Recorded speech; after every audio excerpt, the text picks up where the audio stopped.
Hey everyone, hey, welcome to another Design Cuts session. It's absolutely awesome to have you here with the absolutely amazing Hazel Meredith, who we have here today. Award-winning photographer, texture artist, and even writes books on textures and overlays, and obviously does a huge amount of teaching as well. So we're super excited to have you here today. How are you doing? I'm great. Thank you, Matt. I'm happy to be here. So Hazel, would you like to tell Yes, us what you will be going through today? absolutely. I chose 5 products from the marketplace that I think that my watchers are going to love. And I know I've enjoyed working with them, and I expect I'll be using quite a few of these as I go along. And when I start sharing screen, I can kind of just show you those products. I did a little screenshot of them. But I'm going to take some of my own images and I'm going to show you how you can use these textures, and there's some lightning bolts we're going to add to an image. There's some cool Awesome. borders.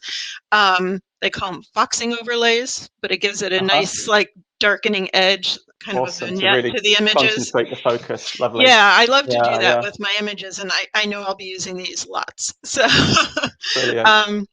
yeah, so I've put together a bunch of projects that will kind of show how I've used these, and you're going to get a couple of Photoshop tips as we go along. I'm going to show a little bit of masking when you want to take the texture off of your image as well, off the main subject, and a couple ways you can manipulate the textures and modify them a little bit too. So Fantastic. That sounds awesome. So, okay, all right, without ready to roll? would you like to take over? I'm going to kick back and just I enjoy. will. All right. Well, hi, everybody, and thank you so much for joining us today. I'm hopefully going to give you some great tips and tricks that you can do with some of your texture work. I'm going to be taking, like I said, some of my images and applying these great textures. So I'm going to start with this bird. This was photographed last summer down in the Smoky Mountains. Beautiful. I work with 2 monitors, so for time-saving purposes, I drag my textures from my other screen because I have things lined up and ready to go for today. But I'll also show you how to open a texture and apply it if you don't have a second monitor. So we'll do that first. So typically I have my image open, and these have already been edited, so we're not doing that part of it. We're just going to get to the creative side of this.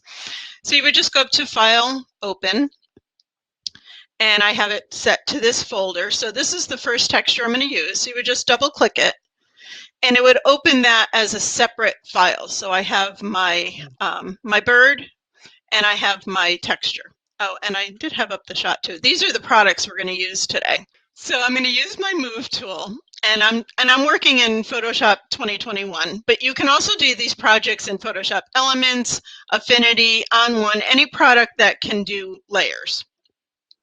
So I'm going to grab my texture, and I'm just going to pull down so I can see both the texture and my image. And then you're going to click anywhere in the texture and click and drag your cursor over your image. And when you let go, it will add that as a separate layer.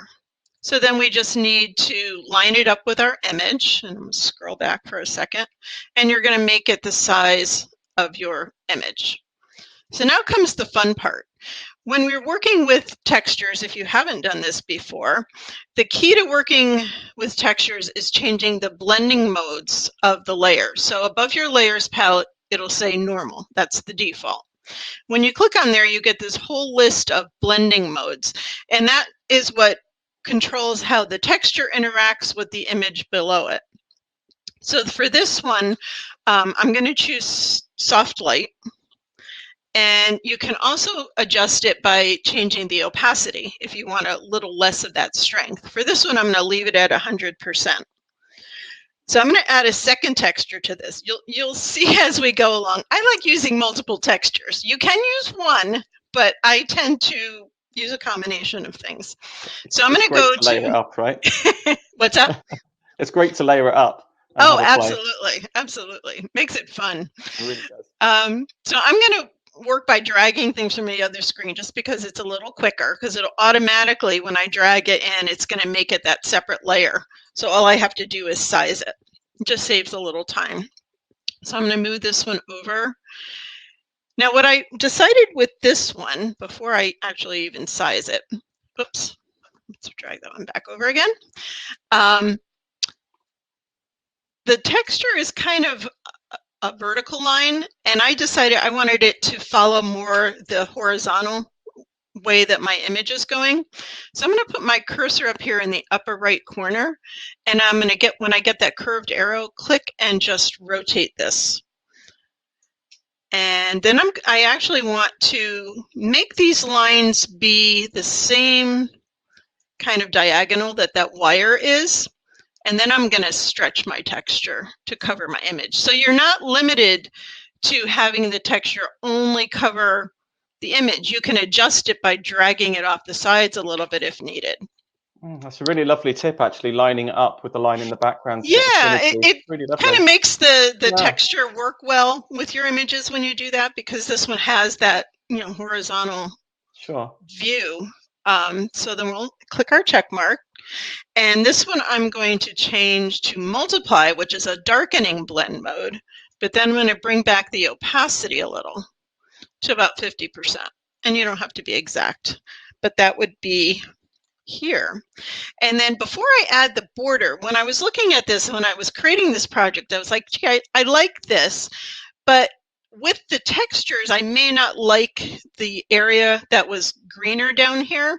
So I'm going to show you a really cool trick and a quick way to get rid of that. So I'm going to just turn off the visibility of those textures for a second. I'm going to click on my background layer. And normally I like to work non-destructively in Photoshop, so I'm going to duplicate that layer so we're not changing the original one.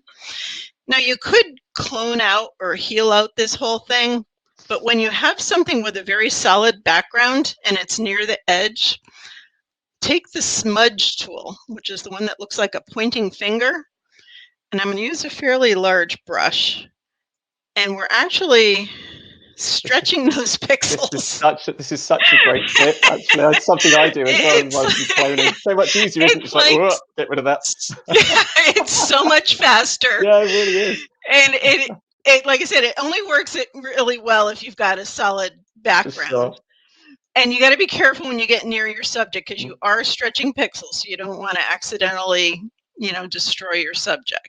Do you sometimes add some grain back to those as well to get that kind of original? Yes. Yep. Absolutely. So now if we turn our textures back on, now we've got a more consistent texture there. We don't have that really dark area down there.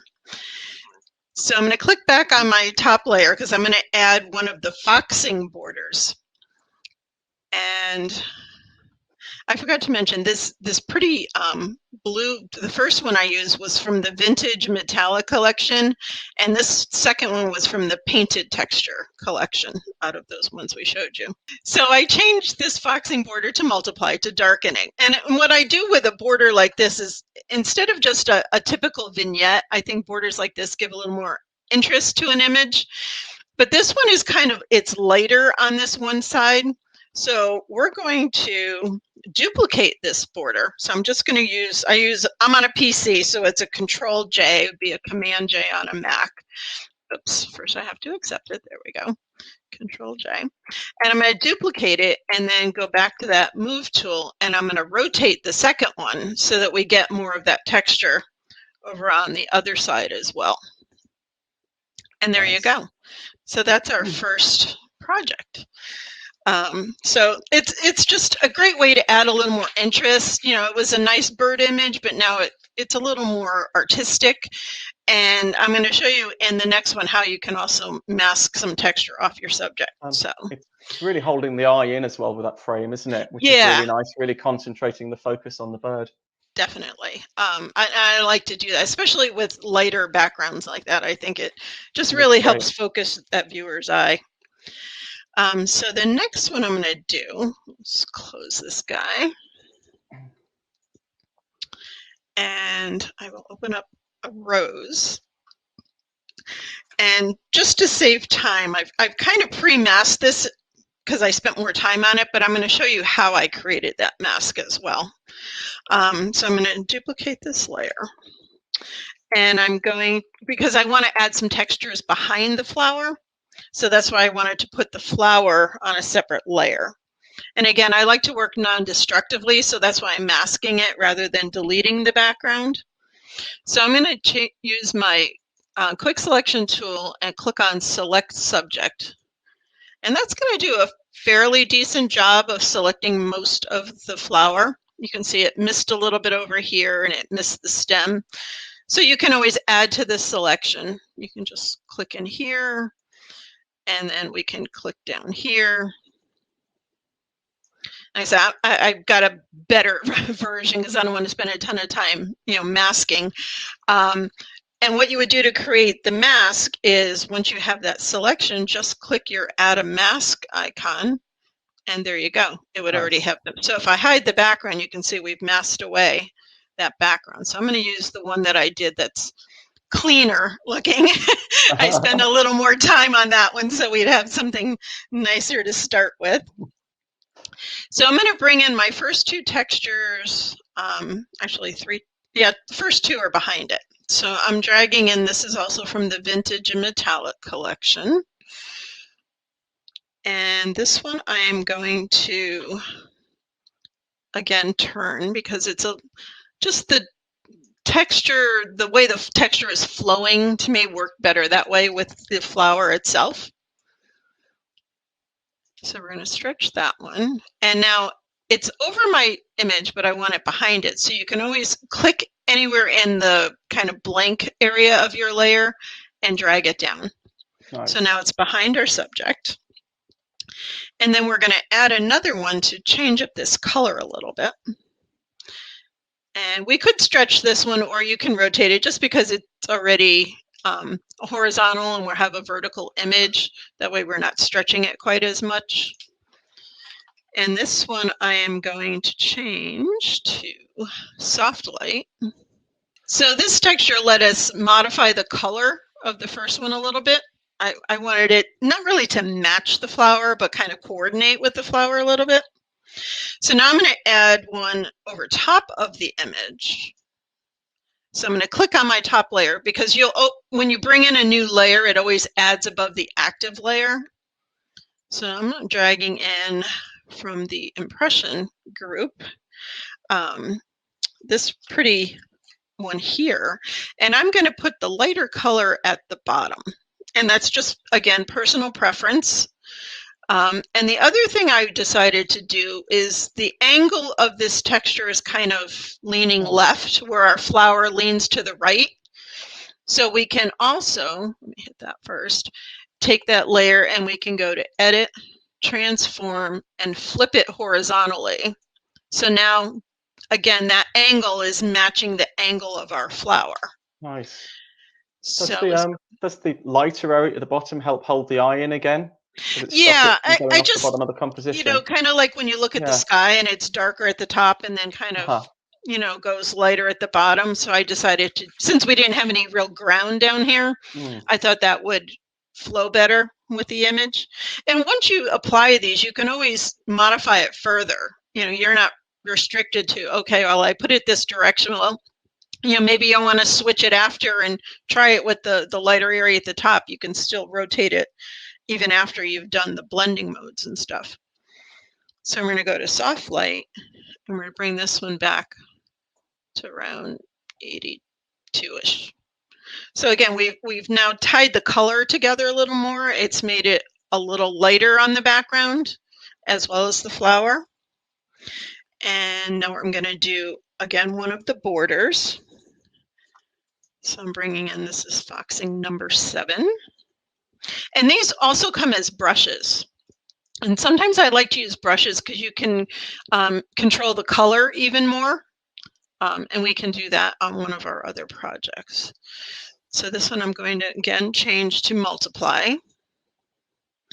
And then I wanted this to be even darker.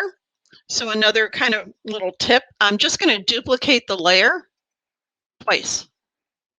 Nice. And now it made it a stronger border because it just, worked better with those particular colors. So it gave it a little more look. And you can always modify these too. If there's something that you don't like, I don't like it, say you didn't want those little spots, you could go in with either an eraser tool or mask them, and you can always modify. Everything's changeable. if you can explain the additional tip on getting rid of things in the background by painting them out. There's various ways. Like I used the smudge tool because it was quicker in this particular instance and it was a large area, but you can always use your healing brush or your clone tool to get rid of things, and I'll be doing a little bit of that as we go along as well. Awesome. Okay, so let's close this guy and we're going to open up our next one.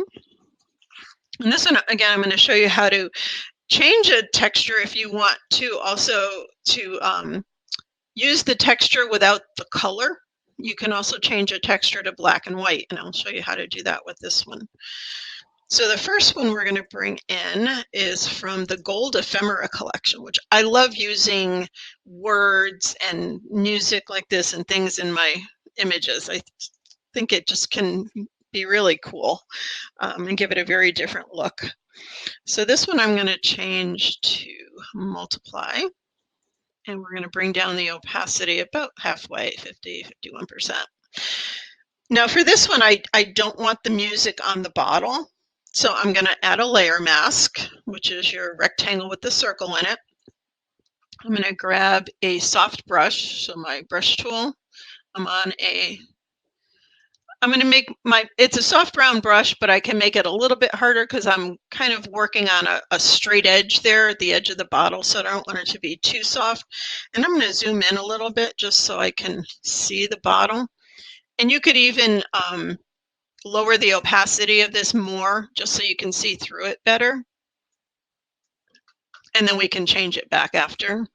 So I'm going to do this rather quickly. Oops, and I need to make sure my brush opacity is at 100% because I do want to take all of this texture off. And again, I'm going to do this probably not as neatly as I did the first time around, just so that we can get through more projects. And another quick tip, if you want to draw a straight line, if you click once, move your cursor to where you want the other end of the line to be, and hold down the Shift key. When you click at the bottom, it'll connect the dots and it'll draw you a straight line really quickly. So many good tips, Hazel. Awesome. It's fun when you find these things. It's like, oh, I got to tell people about this because it makes life so much easier. And I would say to everyone as well, do follow Hazel on social. Go check out her website. Go check her out on Instagram too. Thank you.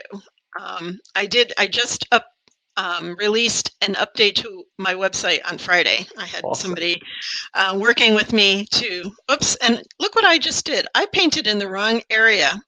I painted over my texture, bad girl, and not on my layer mask. So you do have to be careful. Let's undo these. I do that all the time. Your mask highlighted. Yeah, I'm usually it will default right to that. But I thought it was looking a little kind of gray looking there. Now I know why. All right, so let's try and do this quickly because I want to cover tons of cool stuff for you here. And if you go outside the lines, you can always switch your brush to white and paint that back in. So I'm going to try to do this real quick. Hit the X key and we'll kind of fix that one a little bit there. Awesome. All righty, let's take our opacity back where we wanted it. Now what I did want to do, and I also want to take a little bit off of the bottom here. So I'm going to make my brush really big. I want to do this in kind of one swipe. And I'm going to make my brush at about 50% because I don't want to take all of it off, but I want to take off most of it and do my same thing. I clicked and I'm going to hold the Shift key and click over here. And why didn't that work? Gee. Let's try that again. Oh, because silly me, I'm on the white brush and not the black. So let's change that back again. That's what happens when you try and hurry, right? This is All why I right. had a strong cup of tea just before the session. That's the only way I can get through. Yes, I did have my coffee this morning, Yeah. so, but that's, yeah, I'm talking and not paying attention to what I'm doing. So we can see we've masked most of that off of the bottom and then off of the bottle. So what I wanted to do is I said, gee, it would be nice if this green bottle had a little more green color to it. So I'm going to use one of the vintage textures in this really pretty teal green color. I'm dragging that in. And I'm going to actually make this smaller because I just want to cover the bottle. And I'm dragging it below my other layer.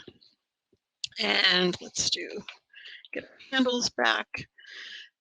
Stretch this out because I just needed to cover the bottle. And we are going to add a layer mask.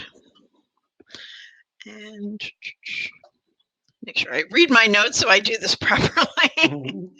And because I want to uncover the bottle, I'm going to, instead of painting with black, I'm going to fill the layer with black first with an Alt backspace. And then I'm going to take my brush and change it to white and reveal where I want that color to be. So it's kind of a reverse mask. And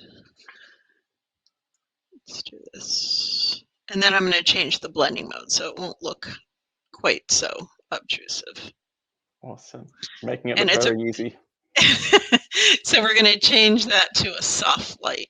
Nice. And leave it at 100%. So it just added, you can see it, the before, and then there's our after. It just gave a little more of that green tint to the bottle. Okay, so now we are going to, what am I doing next? I'm going to add one more texture. So I'm going to bring in another one of the vintage ones. And again, I want to turn this because it's kind of got these stripes going up and down, but I want them to go sideways. So I'm going to rotate this one. And we're going to put this up here, stretch it out.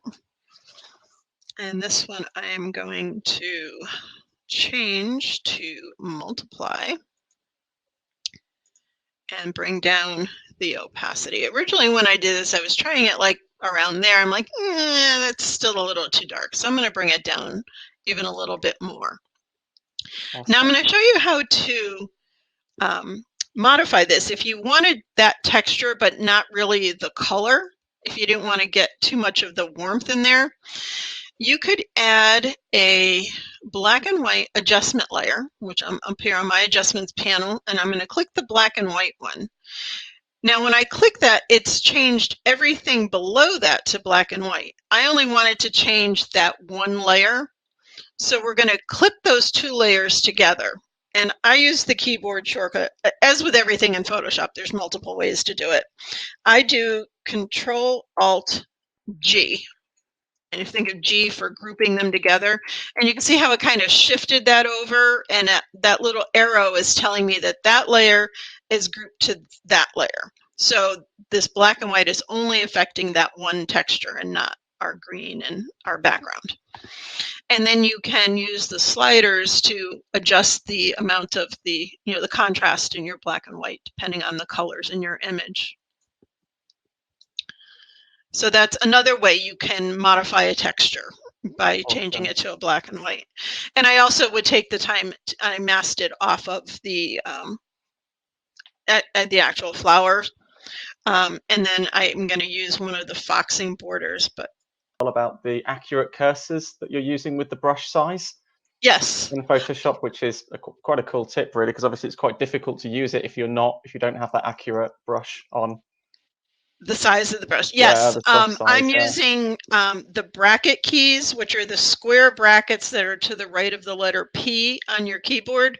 So rather than going up here and guessing what size I want, because who knows what pixel size that is in relation to your image, the left bracket will make your brush smaller, and the right one will make your brush bigger. Cool. Awesome. So it's a very quick way to do that. Another quick tip, when you're masking and you're using both the black and the white brushes, if you need to correct something, if you hit the letter X on your keyboard, it flips your foreground and background colors. So you can have your left hand on the X key and your right hand on your mouse or Nice. tablet, pen, whatever you use, and it makes it quicker to get through a masking project as well. Awesome. So let's drag that up to the top, and we're going to change that to multiply. And so you can see we've again added a little border. I didn't quite get it square over there, but I'm going to open up the finished one so you can see it masked off the flowers, just so I can get through more projects for you guys. So here is one I did not make the texture black and white in this one, and I duplicated the border to make it darker again. And you can see I masked it properly off of the flowers themselves there. Alrighty, so that's a quick way to do that. So let's go on. Let's do some lightning. I think these are really cool. I love changing things from day to night and all kinds of neat things like that. Awesome. Again, I have one that I've kind of pre-masked the effect, but I'll show you how I did it. You can see I have my layer hidden there. But what I did was I brought in one of the vintage textures, and we're going to turn this image into even more of a nighttime. So I would just bring this over, and I changed my blending mode to multiply, and then lowered the opacity. But I didn't want so much of the darkness on the actual barn, so that's where I used that layer. Let's turn that one off. And I pre-masked it so I have more accurate representation. And again, I didn't totally mask it off. I used my brush at about 50–60% and just took about half of the texture off of there.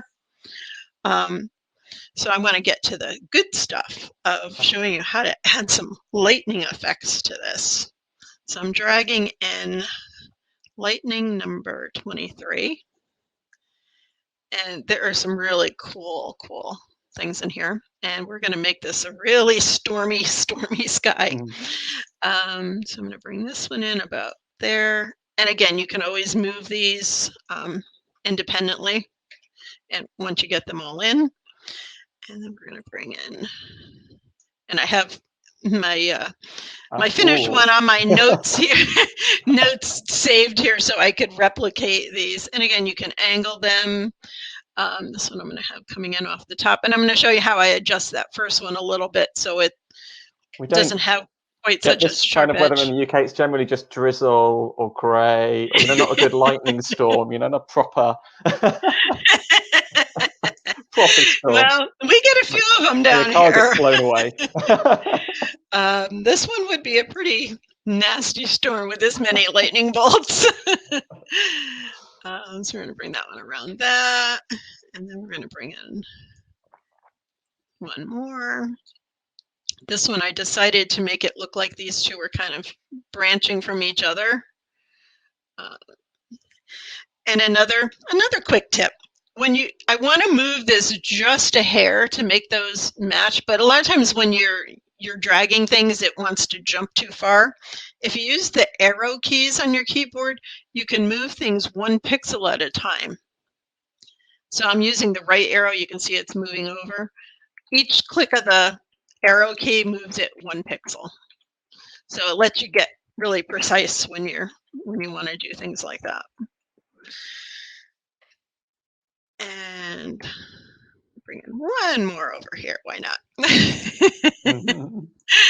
And we're going to put this one over here towards the right, and then we'll move them around a little bit.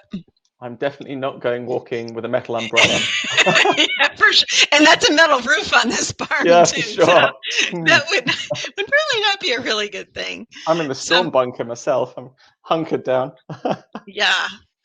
So I'm going to bring that one over a little, and then you can rearrange a little bit once you get things like this in. And then I want to move these two together. So I'm going to highlight both layers. I just clicked one and then held the shift key and clicked the other layer so they'll move together. And we're going to bring that one about there. And then you can either use masking, or in this case, I'll probably just take the eraser tool and just at a lower opacity, just kind of make that edge less harsh so it looks more like it's coming out of the cloud and not just, such an abrupt edge there. And then you have to be on the right layer, of course. Which one do I need to be on? Oh, the other one. Next one. Yeah, that one. It's like, which layer is it? And just, get a little bit off the edge there so Nice. It looks a little more believable. Very cool. Yeah, I thought that was kind of a neat little project, Alrighty. And then we're doing good on time. Cool. So let's close that. I've got 2 more things to show you. And the next one, oops, that's the finished one I'm opening. That's not the one I want to show you. We're going to start with the original one first. And I'm going to show you how to kind of look at textures and play around with them and decide which one you want. Because people always ask me, how do you know which texture to use on an image? And it's a lot of trial and error. But the more that you do it, the more you kind of get a feel for colors and how they might work with the images. The browns and tans and those kind of colors are going to warm up your image. And then, blues are going to make it a cooler image. So you'll kind of get a feel for it the more you do it. So I'm going to try 3 different ones on here, and then you can get a feel for kind of my thought process. So I decided, even though I liked this image the way it was, and it was a very foggy morning, as you can see, this is not far from where we live. And I decided I wanted to just add a little more color to it and really give it that warmth because the sun was starting to come up. So these are all from the vintage collection, and they have some great color ones as well as the very painterly ones in there. So I brought this one in, and we're going to change this to soft light. And then I brought it back to about 85%. And I like that. I think that looks really nice. But then I said, well, let me try a couple others. It's always good to try other things because you never know. So I'm going to turn that one off temporarily. And we're going to bring in one that's even a little darker. This is a more orangey color. And we'll stretch that one out. And I'm going to use soft light for all of these because you want a very subtle effect. And then we'll bring down that opacity. We're going to bring this one a little bit lower. And then what I like to do is, okay, that one looks good. So let's turn that one off, turn that one back on. And you can see that this one's a little more subtle than the darker orange, but they both look nice. And then I tried a pink one. Again, from that same collection. And you can use textures like this to tone an image as well as to add, some drama and texture to it. And we'll go with our soft light. It's really changing the mood of the image as well, isn't it? Yeah, exactly. And I like to use textures for that to really, like we did in the previous one, changing it to nighttime, or in my next one, you'll see how I use it to just change up the color of a sky a little bit. So you can definitely change the mood just by using different colors. So I ended up liking the first one the best. And then sometimes, you can always try turning 2 things on. It's a lot of, just playing around, have fun with it. Working with textures is great fun. I call it my therapy. I can sit and play with an image and, sometimes it's like, okay, I like this image, but what else can I do? Or I'll add a texture and what else can I do? I have a project from my first ebook that I do in one of my seminars, and it uses 6 textures on an image. And people are like, how do you know when to stop? And I say, when you like the way it looks. I love a play as well. It's great. Yeah, if you're really happy with it, then you're good. If you used one and you like it, perfect. If you try a couple, it's all up to you.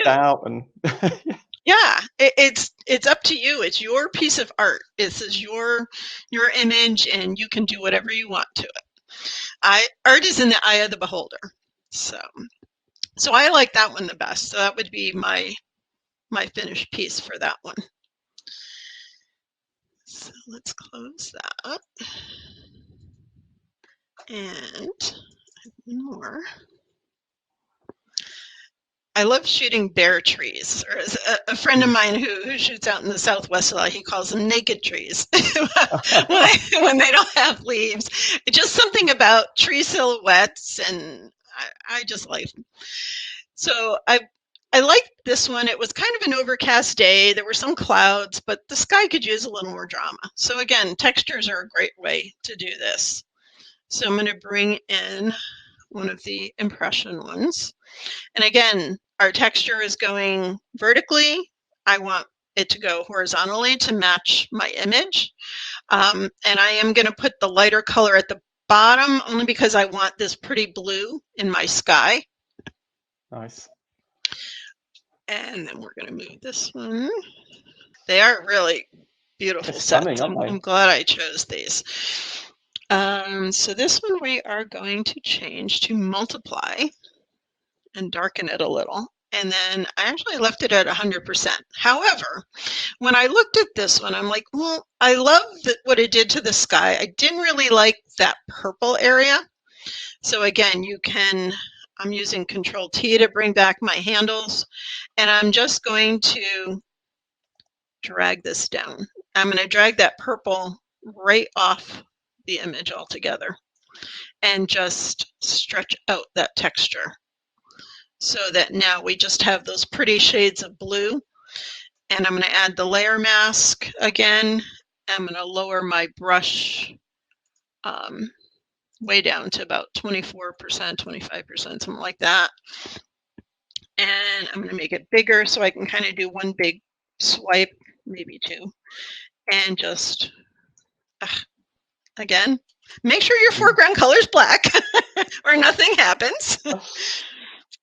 And I'm just going to take some of that texture right off of the grassy area so it stands out a little bit more.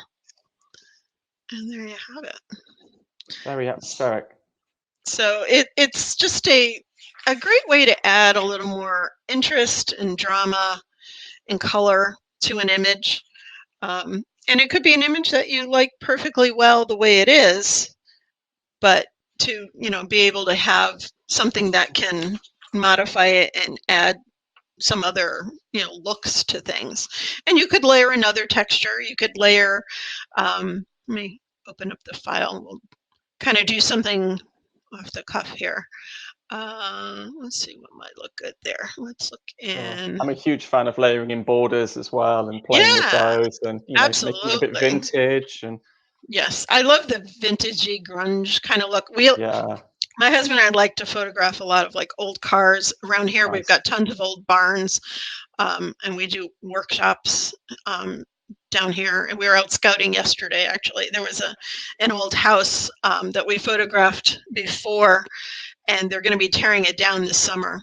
And the property owner asked me to shoot it with the daffodils that there are out front. And we went by to check on them, and they're just starting to bloom. So we have to go back again probably tomorrow because they should all be out there. So if you want to intensify the color, I just brought in a very similar color. You wanted that teal one. And again, just playing around with opacities. You could even add more color, and it can be as soft or as dramatic as you want it to be. At the holidays, for the people who let us photograph on their properties, I did some canvas prints for them. And we dropped one off yesterday because I hadn't been able to catch up with this gentleman. And he was outside. And he had started telling us when we were there last, the property goes back to the Civil War. Wow. And it's been in his family ever since. And it's amazing to history. And I'm going to sit down with him and record some of this history. And that's going to be one of my upcoming projects. I want to do some writing about these properties and, the history. Well, I'm going to show you how to use this one as a brush since we have a few seconds. So I'm going to add, to use these borders, like I said, they also come as brushes. I have them installed already. So I'm going to add a blank layer, because you always want to do this on a separate layer so you can stretch it out. I'm going to go to my brush tool, my brush panel, and I have them open down here. So let's do number 4. And I'm going to choose a color. You're not limited to black and white. I'm going to choose kind of like a darkish brown. And say okay. And I like to make my brush close to the size of my image and just line it up in the upper corner. You do want your opacity of your brush to be at 100% because we can always lower that, but it's harder to increase that later. And you're going to line it up and just click once. And where did it go? Brush, brush. Oh, it is there. It's very light. Okay. Phew, I was like, where did it go? And then I'm going to hit Control T to get my handles. So you can see that's where the brush stamped. And then we're going to stretch it just like if we dragged in the PNG version. It works really well, doesn't it? Stunning. Yeah, and they're very subtle. And again, you can still change the blending mode. So we can go with the multiply to darken it a little. And if you wanted to darken it more, do that Control J and duplicate the layer. And there you go. It's really adding some depth and actually kind of binding the image together as well. Making it I think so too. Yeah. Yeah, it ties the texture and the image together a little bit more. And again, if you didn't like a particular, let me get off the brush so I can point. Like if you didn't like that particular blemish, you could grab the eraser tool and erase it, or you could mask it if you wanted to do it non-destructively. You would have to do it on both layers. It's nice. And I love that kind of plate photography look, you know? Yes, yeah, exactly. Really nice. These are a really cool set.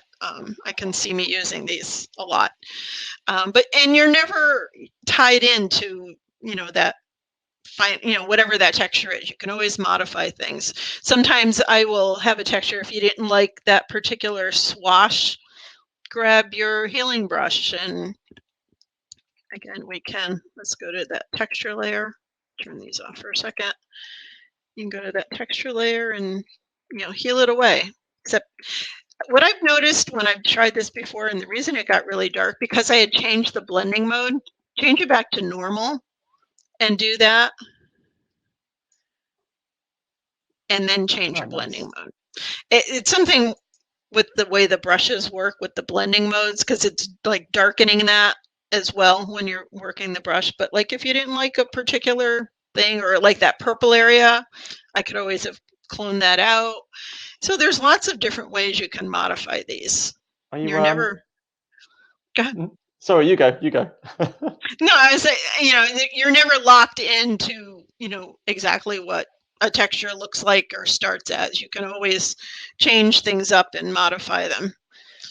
So if we change a texture to black and white, can we make a Photoshop brush from it ourselves? You could. You absolutely could. You could you can make a brush out of anything. So if we made, let's open up go back to the other folder here. I'll open up one of the music ones because those would be something cool to be a brush. So if you made this a black and white, and when you're doing something that you want to be a brush, you want it to be kind of a very high key look. It will give you the best result. Otherwise, anything that's gray is going to become part of the brush. So you want your background to be very white, and then your lettering to be darker, but like any of these gray areas in between are going to be part of the brush. And then this is the one time I would actually merge the layers or flatten it, because it needs to be one layer. And then you go under Edit, Define Brush Preset. You could name it whatever. I'll do Test Brush. Say OK. And it is now a brush. So if we opened up something, let's go back to our other one. You can see it becomes the last brush in your brush panel. There's the one I just created. And then you could stamp it. Awesome. Again, you need to do it on a separate layer so that you can stretch it out though. So we always want to add a blank layer when you're doing brush work stamp it, do your Control T or Command T, and then you could stretch it and blend it Nice. and change your opacity. Amazing. Awesome. Awesome. And I think that's it. We're pretty much out of time. If you want to stop Awesome. sharing your screen for a I second, will. Let and me, everyone would like to just say thank you very much. And I'm going to say thank you Thank ever so you. much, Hazel. That was absolutely awesome. Please, Thank you. everybody, do go follow Hazel on Instagram and on social. Check out her website. Check out the awesome products that we've shown you today. I hope you enjoyed it because I thought it was absolutely awesome. Photography is something that's very dear to my heart. And I love particularly learning all the shortcuts, which speed up the workflow. Yeah, it's helpful. And I know every time I teach, I tend to learn things from my students as well, because again, there's always multiple ways to do things in Photoshop, or in most of these programs, whatever you use. And it's always fun to learn tips from other people as well. Thank you. Yeah, thank you so much, everyone. I hope I did a reasonable job in Tom's absence. Tom, if and when you're watching this, I hope you've got a gin and tonic in your hand and your feet are up and you're stroking the dog and going out for walks and doing there nice you stuff. go. Awesome. Okay, Sounds great. Thanks ever so much, Hazel. That was absolutely brilliant. And thank you, everyone. And we're going to say goodbye. Okay. Alrighty. Have a great day. Take care, everyone. Bye. Bye-bye.